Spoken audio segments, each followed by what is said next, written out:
ارشاد صاحب پوچھتے ہیں مولانا صاحب آپ نے ایک دفعہ جمعے کے خطبے کے دوران یہ بات فرمائی کہ عورت اور مرد کی نماز میں کچھ فرق ہوتا ہے، لیکن اس خطبے میں آپ نے کچھ وضاحت نہیں فرمائی تھی کہ کیا فرق ہے، اس فرق کے بارے میں بتا دیں۔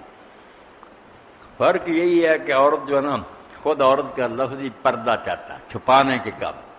میری اور آپ کی بھی ایک عورت ہے مردوں کی، ناف سے لے کر گھٹنوں تک، یہ عورت اور رجل مرد کی چھپانے کی جگہ، عورت سوائے ہاتھ کے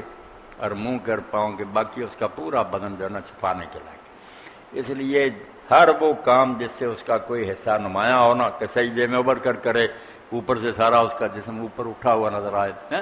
یہ یا رفع دین ہماری طرح اونچا کرے نہیں، یا چھاتی تک کی طرف کرے، اپنے پستانوں پر ہاتھ رکھے، ان کو دبا کر رکھے،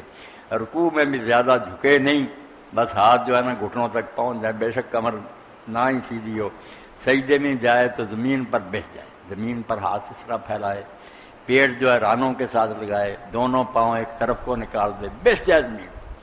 اس کو کوئی ایسا کام نہیں کرنا چاہیے جس سے اس کا جسم کا کوئی حصہ نہ ابھرا ہوا نظر آئے، یہ چھوٹا سا اصول ہے، بس ہر وہ کام کرے جس سے نہ چھپتی جائے۔